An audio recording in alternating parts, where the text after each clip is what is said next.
आतंकवाद हो या हो टेररिज्म, अंग्रेजी में बोलो या हिंदी में बोलो, मतलब वही हुआ, कुछ 1 लाख निर्दोष मासूम लोगों की जान।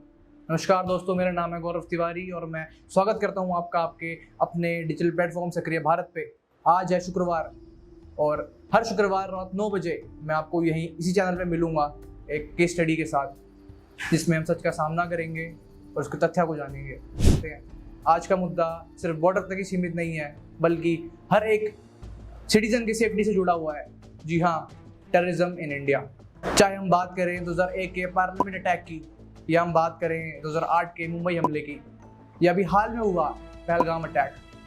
आतंकवाद ने भारत को ऐसे कई दर्दनीय पल दिए हैं, पर आतंकवाद को जानने से पहले हमको इसके 2 प्रमुख प्रकारों के बारे में जानना बहुत ज़रूरी है। पहला, क्रॉस बॉर्डर टेररिज्म, पाकिस्तान से किए गए हमले, जहाँ पे वो ट्रेंड मिलिटेंट्स को हमारे देश में बॉर्डर पार करके बेचते हैं, उनको बॉम्ब बनाना सिखाते हैं, बॉम्ब प्लान करना सिखाते हैं। उसके बाद आता है होम ग्रोन एक्सट्रीमिज्म, जैसे कुछ नक्सलाइट हो गए, या हमारे देश के कुछ राज्य जैसे जम्मू कश्मीर या झारखंड और छत्तीसगढ़ के कुछ हिस्से, या हमारे नॉर्थ ईस्टर्न पार्ट, जब भारत सरकार के खिलाफ हथियार उठा लेते हैं तो उसको होम ग्रोन एक्सट्रीमिज्म कहते हैं। हमारे सिक्योरिटी फोर्सेस जी जान लगा के हमारी सेफ्टी में लगे रहते हैं। सरकार ने भी कई कदम उठाए हैं आतंकवाद को रोकने के लिए, जैसे यूएपीए एक्ट, आतंकवाद के खिलाफ बनाए गए स्ट्रिक्ट लॉज।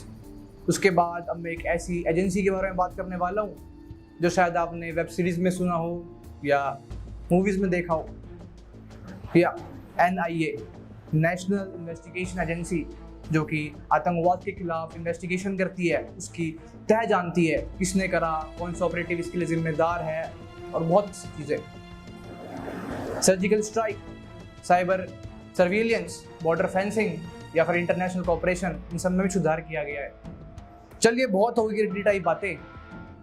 अब हम एक सच्चाई का सामना करते हैं कुछ डाटा और फैक्ट्स के साथ। जम्मू और कश्मीर में 2025 में 75 एक्टिव टेररिस्ट हैं, जिसमें से 49 foreign national Pakistani based Lashkar-e-Taiba, Jaish-e-Mohammed, Hizbul Mujahideen से संबंधित हैं। 2018 में कुल 328 इन्फिल्ट्रेशन अटैक हुए, जिसमें से 149 सक्सेसफुल रहे, जिस दौरान 258 टेररिस्ट और 91 सिक्योरिटी पर्सनल की जान भी गई। 2025 में कुल 76 टेररिस्ट का इनकाउंटर हुआ, जिसमें से 60% से भी ज़्यादा पाकिस्तानी थे।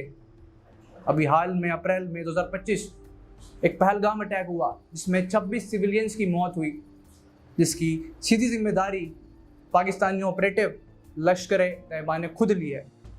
इतना सब कुछ सुनने के बाद, जानने के बाद आप ये समझ गए होंगे ये कौन सा महान देश है जिसने आतंकवाद की नींव रखी है और पूरे दुनिया में, पूरे देश में इसकी दहशत फैलाई है। अंत में जाते जाते मैं बस इतना ही कहूँगा, आतंकवाद को कंट्रोल करने की जिम्मेदारी सिर्फ पुलिस की या आर्मी की नहीं है, ये हम सबकी जिम्मेदारी है, क्योंकि एकजुट भारत को कोई नहीं तोड़ सकता। अवेयरनेस, यूनिटी और पीस, इन तीनों को प्रमोट करना ही आतंकवाद के खिलाफ सबसे बड़ा जवाब है।